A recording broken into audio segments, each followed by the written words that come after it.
Hi, I just finished keynoting the HBCU conference here in Jackson, Mississippi, and because of time constraints, I didn't get a chance to go all the way into share some of the information that I wanted to, really about how to apply some of the things that we discussed. So I wanted to record this quick video really around the application of some of the things that we talked about during the keynote, but I thought it would be good to share with other folks as well. So here we go. One, we're going to start off with this idea around self-efficacy, really out of Dr. Bandura's work. And the idea or the concept of self-efficacy really deals with belief.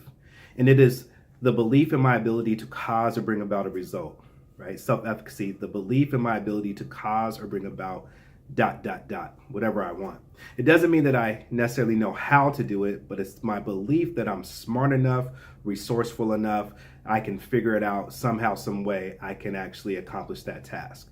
And the reason why that's so important is the rest of the research goes on to say that if a person doesn't believe that they can, in most cases, they won't even try.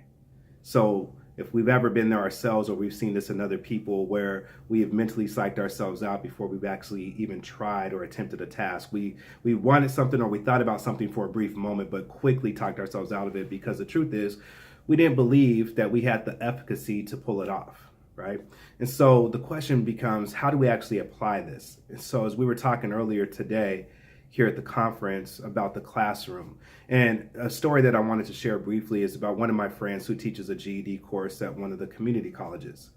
And I had just come from listening to Dr. Gary Latham, a phenomenal professor, researcher, and speaker, discuss this. And he shared with the group this idea and this concept around enactive mastery, ENACTIVE mastery, right? Enactive mastery.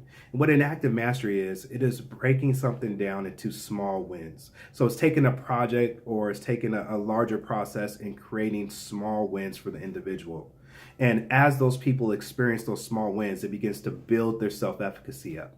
So again, someone who starts off on a scale of 0 to 10 at a 0 probably doesn't have the belief that they can accomplish whatever is at the 10.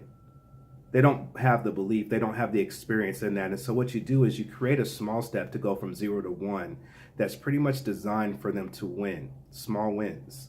And as they experience that win and that success, it builds their efficacy or their belief that I can try tomorrow to go from 1 to 2, and then from the next day to go from 2 to 4, and then from 4 to 7, and so on and so forth. They're continuously building their efficacy and their belief in themselves that they can. And so my friend who teaches the GED course, I'm sharing this with him one day at lunch, and he says, "Give me one moment." And he runs out to his car and he grabs a test. He comes back in and he throws it down on the table and he begins just circling things and writing numbers next to them. And I said, "What are you doing?" He says, "Just give me a moment." And finally he says, "This is the comprehensive math test that I have to give everyone who comes in." And I give them the speech and let them know that this is not, something that's graded or anything like that. It's just an assessment to find out where they are so that we can develop a customized plan to help them accomplish their goal and their task of getting their GED. And when I first give them the test, it's about this thick. They sit down and they look at it and they think to themselves, "There's no way I can possibly do this." He said, "But I think I figured it out." I said, "Well, what's that?" He says, "Well, the questions are all mixed up. See, the first question might be basic addition, but the next one might be, algebraic equations." He said, and what happens to a lot of the students is that they get mentally psyched out. He told me that some students will stand up and walk right out and that they never return. So what he did was he went through and he circled all the questions and put a number next to it. And the number signified the type of question it was. Was it basic addition, basic subtraction, multiplication, division? Was it an algebraic equation? What was it? And then what he did was he created separate tests. So before, again, where they were all mixed up, the first question might be addition, the second one might be, long division or something like that, and the third one might be some type of algebraic equation. What he did now is he went back and he had test number 1, test number 2, test number 3, test number 4. And this was the key. Test number 1 would only have all of the basic addition questions on it. Test number 2 would have basic subtraction, 3 multiplication, 4 division, so on and so forth. And what he would do is the same exact spiel, give it to all of the students who came in and say, "Hey, this is just an assessment, just to get an idea of where you are." But when he would hand them test number 1, they would look at it, and there might be 10 questions on it, but they were all basic addition. How well do you think the people did? They knocked it out of the park. And here was the key. He, the instructor, would then pick it up and say, "Wow, You just knocked this test out of the park.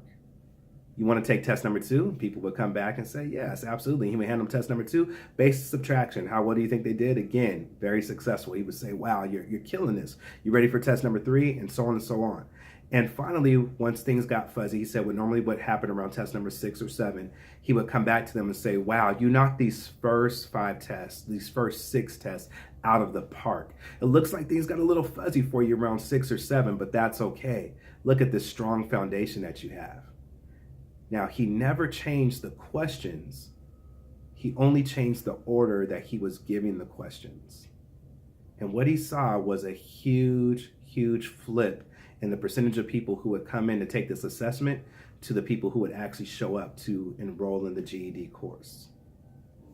He never changed the questions. What he did was he changed the order in a way to build self-efficacy, right? And I think that's so important. He didn't reduce the rigor. He just increased the self-efficacy. Rather than showing people all the stuff that they didn't know up front, he showed them all the stuff that they did know. And by doing that, again, he built self-efficacy in individuals. He used an active mastery, and that's one of the ways that you can take this and begin applying it inside your courses. Thank you.